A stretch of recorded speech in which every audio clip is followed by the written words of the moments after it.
Hey, this is DragonFeather, and I'm here to be doing a video on walking you through, vocally, not visually, how to make a small book of shadows or a little magical journal to keep with you to like write down your experiences, or like when you're on the go, or if you don't want that big, huge, bulky book of shadows and you write pretty small on your own, then just how to make one of these little things.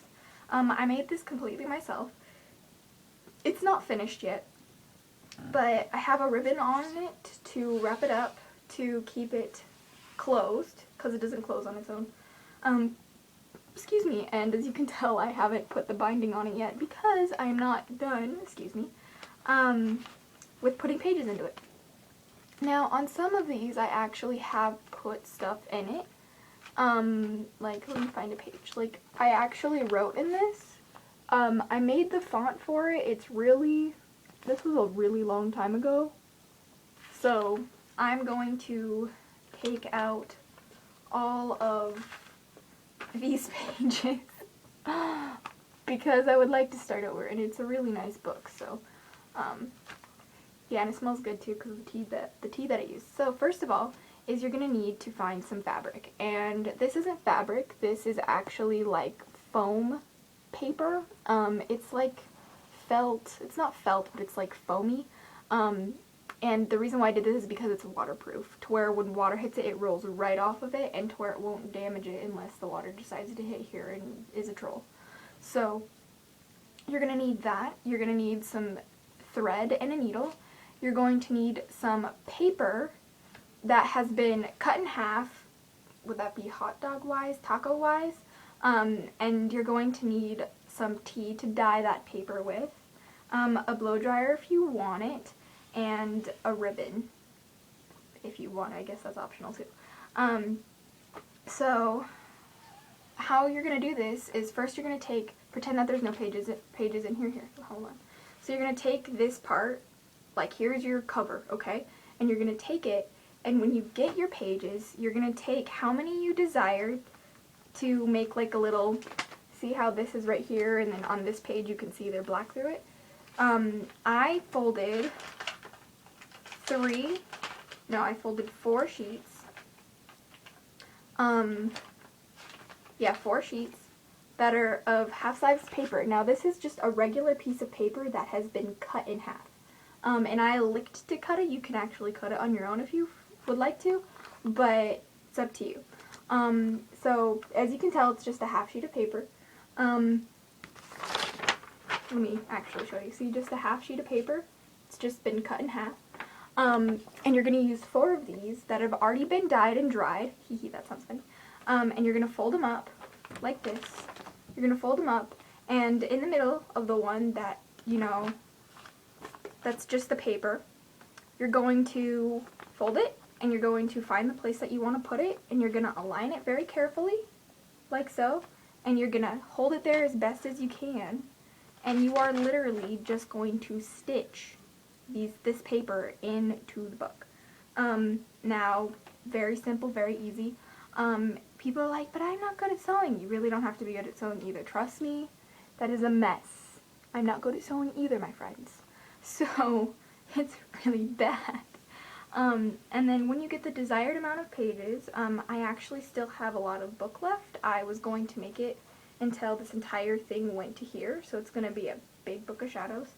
And you're going to want a long ribbon, preferably one that will wrap around your thing at least once, but I would go for twice. Mine wraps around twice. Just, you know, just long enough to be whatever it can be. A ribbon, it can be beads, you can cut a hole and sew a button on it to where it buttons shut, but that's up to you. So, what you're going to do, if you're doing the ribbon, you're going to take the ribbon, this was done very messily by the way, and you're going to set it where you want it, and you're basically just going to do the same thing. You're going to stitch it in, see how I stitched it in, and just, you know, the best way to do it is to do a cross pattern. I figured that out after I did this, so that's what I did. And then make sure you knot it pretty well, and you should be able to like hold the whole book up by the ribbon when it's done without being afraid if it's going to be like, don't want it to drop. So, and then once you have that, all you have to do is, if you would like, you can take another piece of material and stitch it very nicely, if you're good at sewing, on the side to cover this up and to make a binding for it. And you can use the first page of mine says Book of Shadows.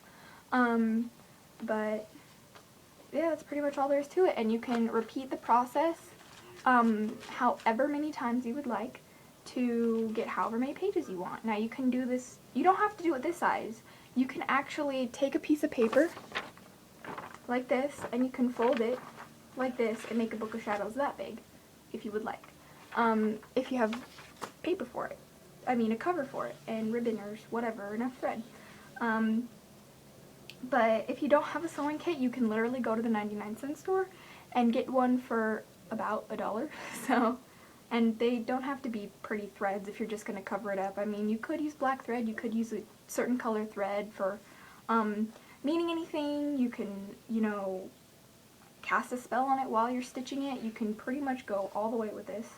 And the nice thing is that this is small enough to fit in a backpack.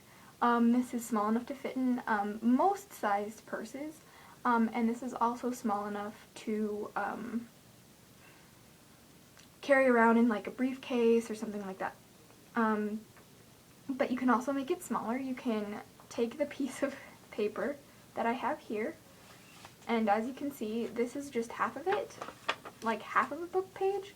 Well, you can take that half of a page, fold it again in half like this, to where it's just a sheet like this, and then fold it this way and have a Book of Shadows that's about that size. So really not too particular. I mean, if you're a small writer, make a really small one that you can keep in your pocket. For boys, you're not as blessed with carrying around purses, but you can make one small enough to carry around in your pocket. And any questions, let me know.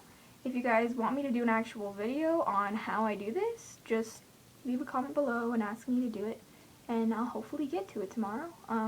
Hopefully. I'm not going to promise anything because I don't know. But yeah, if you want me to do an actual video on how I make this, leave me a comment and I'll make it. Alright, so until next time, blessed be, and good luck on making your Book of Shadows or your little magical journals, and bye!